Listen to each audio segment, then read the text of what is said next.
Hi, thanks for joining me. I have a few small things I thought I'd put together and make one video instead of a bunch of tiny little videos.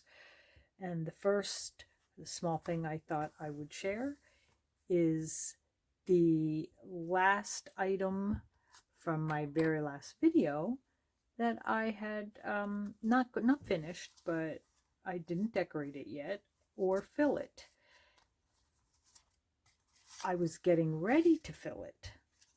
I wanted small tickets for in here, small ephemera. So I went to my Tim Holtz ticket, which I just got, and ripped out a couple because I made a few of these. But it brought back a funny memory that I had to giggle at, and I thought maybe I will share that. I hope it's not too much info. If so, please let me know in the comments so I zip it next time. But um, really, my little story is about the very first job I ever got, full-time job, which happened to be in a bra factory. I was hired and showed up for my very first day, and my boss, Sal, handed me over to the floor lady who was going to show me to my machine, how to work my machine, and what was really expected of me for the day. She didn't appear very impressed with me, and rightly so. I had absolutely no experience. And these are really heavy duty machines. My job was to put the hooks and eyes on the back of bras. So I sat down and I was very overwhelmed, and I took it very slow. So slow that by lunchtime, or right before lunchtime, I only had one ticket. And the tickets that were on every bundle of bras, and every bundle was in a clear heavy duty plastic bag, and at the top of the plastic bag when you opened it were tickets that kind of reminded me of these tickets. And on every ticket it gave the information about what was in that bundle, the style of the bra, the size of the bra, how many bras were in the bundle, and then it put it was also had the information of, like in my case, the ticket said hook and eye. So I would make sure I ripped off the correct ticket and put the ticket in my drawer. You collected them all day for every bundle you've done. And then at the end of the day, we were supposed to put them on a long sheet of thin paper, sew them on with our machine, and put our name on it and hand them in. And that's how they calculated how many bundles of bras that we did that day and for the end of the week, because it was piece rate. And it was probably getting close to lunch, and I didn't know how they worked their lunch until this huge bell went off, which scared me. And I looked behind me. Behind me was where the boss's office was, Sal, and Sal was standing in his doorway, and he yelled at the top of his lungs, "Hookers lunch." And all the women around me grabbed their little lunch bags and lunch pails and got up and scurried off to the lunchroom. And I sat there a little shocked, a tad embarrassed that my first job was a hooker. That was my job. I was a hooker. Anyway, it's kind of funny that just opening this up and seeing these little tickets in a line reminded me of that. And I just had to giggle. And I thought, how many other people have a funny little story that they could share? So if you do, please feel free to share it in the comments, or at least let me know what your first job was. Wonder if it was as interesting as mine. Anyway, I just wanted to show you that I did get the tablet in. Got the tag done over here, and I will be decorating it and packing it full. And once I get all of them done, they will go in my Etsy shop. Moving along, the other small thing I wanted to share were coin envelopes. Making coin envelopes, actually. That came about because I had bought this tablet a very long time ago. And there's many papers in here that I was not sure how I wanted to use. I really loved this tablet, and yet wasn't sure how to make use of the paper. Or it's actually thin cardstock. But I really love some of these, and I really do love some of these. But there were some that I was a little more unsure how to use. And I was watching someone else's video, and I don't remember who, but they had plain coin envelopes that they were putting in their journals. And they made a remark about using Tim Holtz papers to make their coin envelopes, and I thought, well, okay, that's what I'm going to use these papers for. I'm going to make coin envelopes. So I made a few, and I tried one out of brown cardstock. That did not go well. It's too thick, doesn't bend and fold well for this project. I wouldn't use that. Thinner cardstock like Tim Holtz papers, which I used. That's what this one is. And of course these, which are thin cardstock. The original ones I made, I actually used this very thin paper I got at the Dollar Tree in a roll by the like shipping envelopes. It's actually the brown paper for shipping. I bought a roll of it a long time ago, and I still have the whole roll. So I cut it into pieces, and I was making different size envelopes. No rhyme or reason. Barely, not even really a measurement. I just would grab a piece, fold it, and come up with an envelope. But I thought, if anyone else out there has scraps of paper, which actually this one was a very large scrap of Tim Holtz paper that I had left over that I thought I would use, and I thought it came out darling. So I went back to my tablet. I actually also have a couple Tim Holtz ones here, like those. Those are Tim Holtz. But these are from the tablet. And a piece of paper like this, or even this, which I truly wouldn't know how to use, I thought would make a really cute coin envelope. So I thought, if I'm going to do a video, I'm going to need some measurements to pass along. But there's no real measurements. I just decided I would sit down and make measurements up, make the envelope, and it comes out more to these size here. So if you want a smaller one, you obviously have to use smaller pieces of paper. These are 6 by 6. If you use a 5x5, you get which size? You get this size if you use a 5x5 piece of paper, 5x5 square.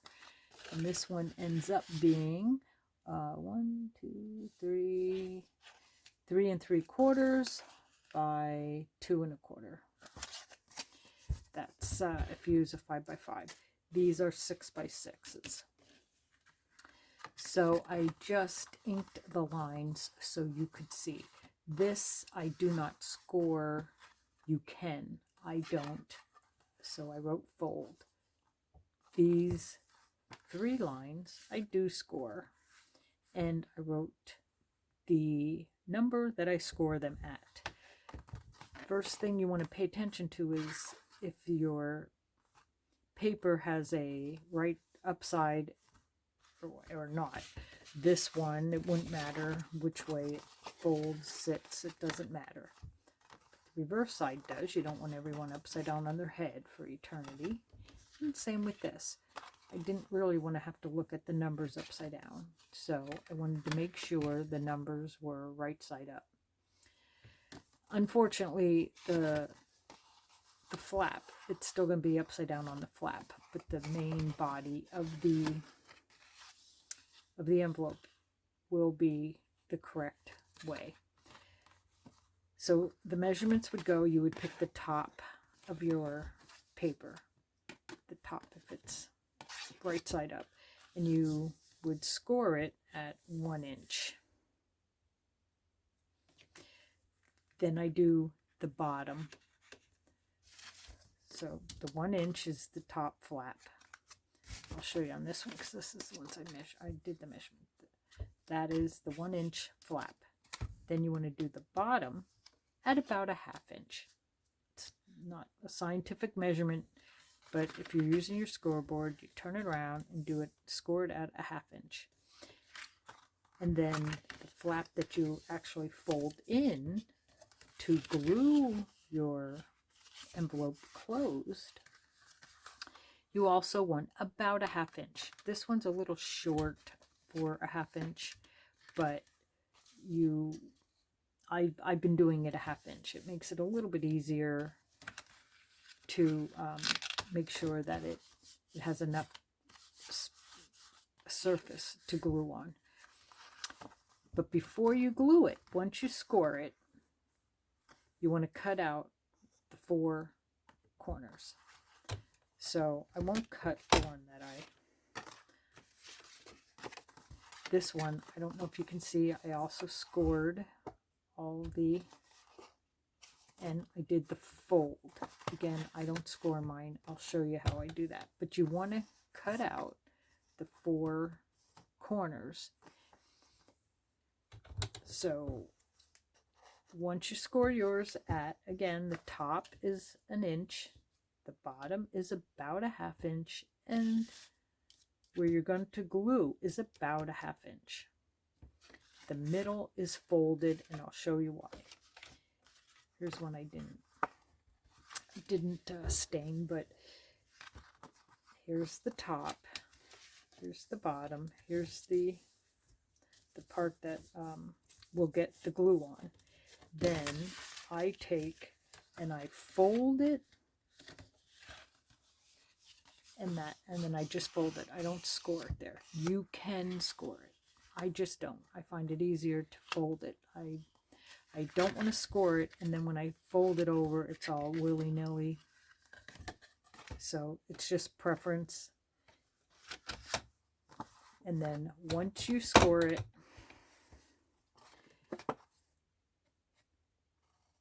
you want to cut the 4 ends out, the 4 corners, right at the score.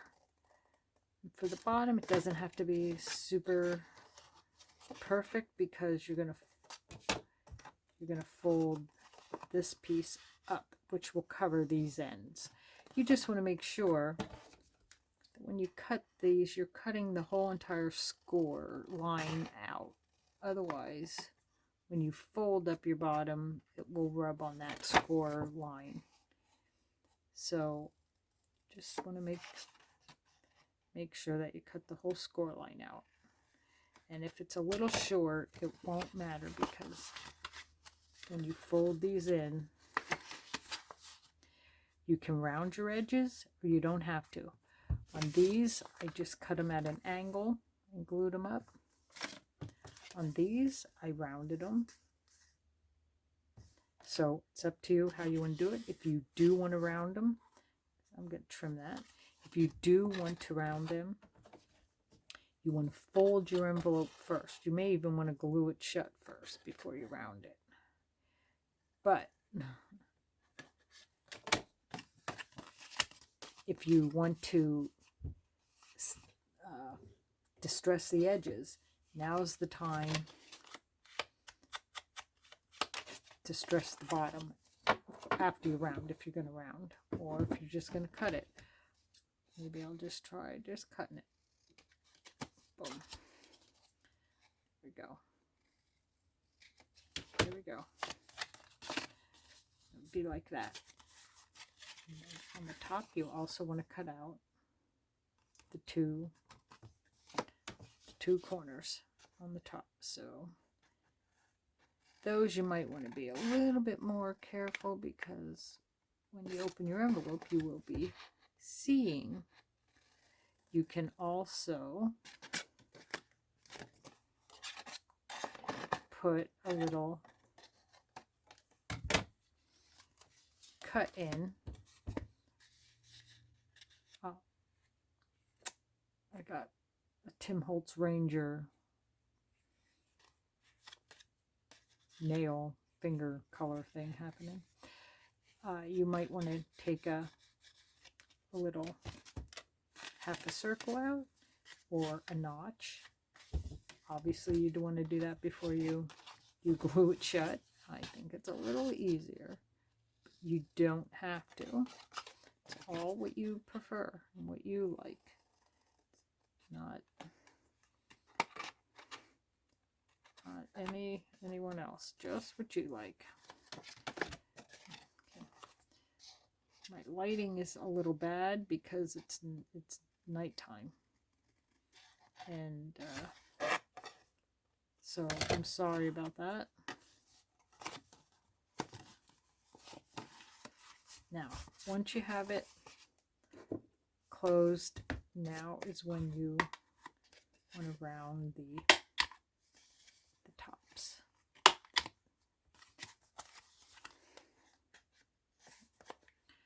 I always like to switch it around, because I seem to not have the greatest luck with those.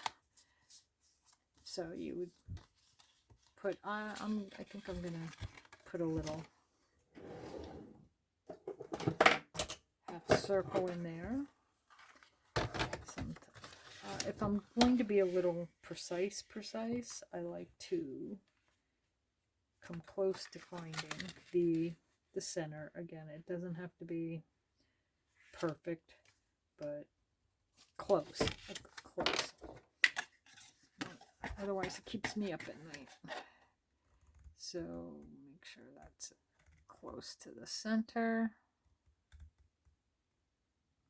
And, okay. Then we'll take the glue.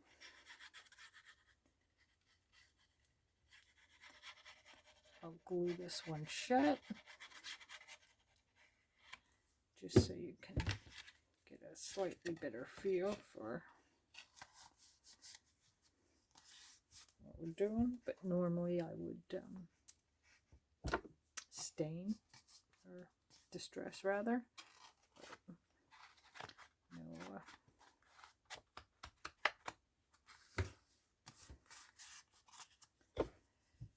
put some down here.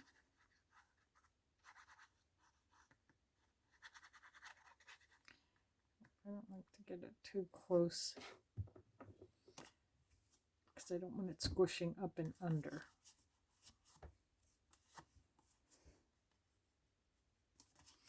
So there you have that one. There it is. Cute little. Now, you can also put a closure in. You could glue a piece of string that comes out of there and put in a round thing. I just hold them shut with a paper clip or whatever. I think that that's fine. I don't bother getting too wrapped up in the details of that until, you know, I know where it's going, which are why I like to, where's the one here, like this. Here's one. It's all ready. I just didn't glue it shut or anything because I like to have the option to add a closure depending on what journal I'm putting it in or how I want to use it. I may want to put some sort of closure, so I like to keep them ready, cut, even stained most of it, and just sitting there waiting for me, waiting for it to find its little place in the journal. But I thought we could just maybe score one together. So this one, I'm going to say that's the top, so I'm going to put it to the top. I'm going to score it at 1 inch. I'm going to completely flip it around so my 1 inch is over here. That's my top. This is my bottom. 1/2 inch now. 1/2 inch. Then score it to either side. Here's your top, here's your bottom. So it just depends which side you want to fold it to. For me, it doesn't matter with one like this. And you want to just do it another 1/2 inch. About. If you want it slightly skinnier, you can make this a whole inch and fold the whole inch in, and then your envelope will be thinner. I always like to crease that one.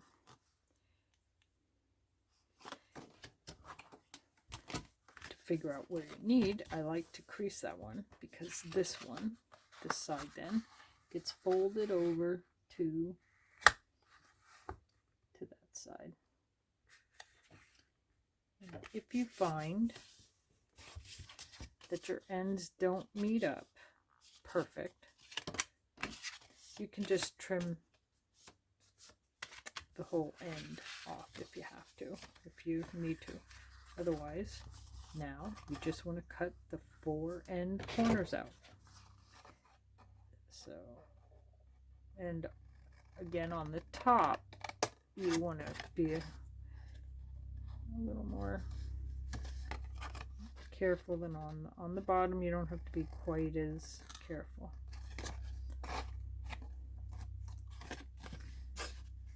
But that's all there is to it. And if you need a slightly smaller one, you just cut it. It doesn't even have to be square, but it does, if it's not square, it does start that you're starting out with a square. If you're not starting out with a square, it does get a little funky if you're not careful before and figure it out before you start scoring, because once you start scoring it, you have nowhere to go after that. But so like that, I'm gonna trim that because that would get in the way. Trim that off. So I always check that. That's a little better. Still could use a hair more. But that's all you need to do. That's it. This one I'm going to round the edges, but or flaps, I should say, not necessarily edges. This one's going to give me a problem because I left that stick out, so this is going to give me a problem. Oh.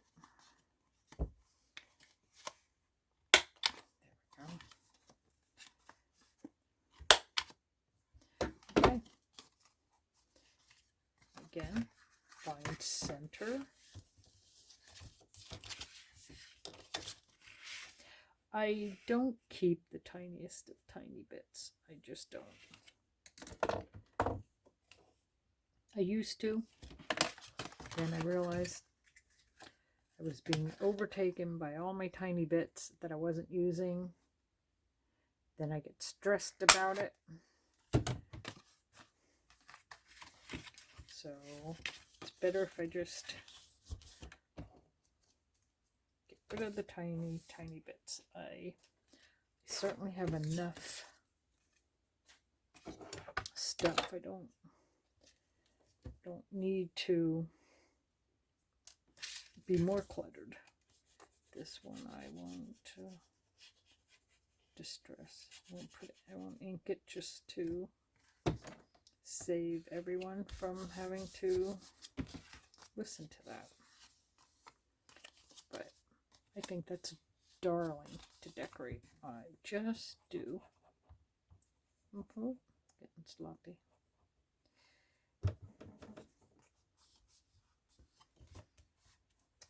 But there you have it.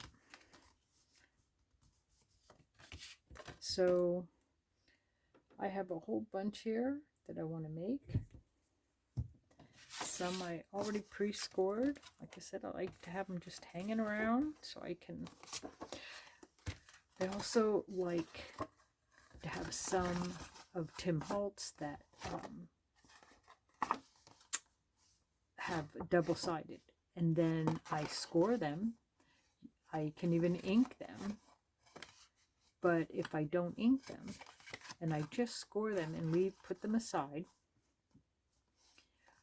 I can even cut out all the corners like I'm supposed to. Then I can pick them up and decide which side I want to use in the journal, where once you glue it shut, it is what it is. So like with all these that are double-sided, I don't glue them. I just make them and I stop short of gluing them so that I can pick which side I want to use when I need one. But this is cute. Okay, well, thanks for letting me share. And if any of yous have a little story you can share, feel free. I will read them. I read them all. Okay. Talk to you soon. Bye-bye.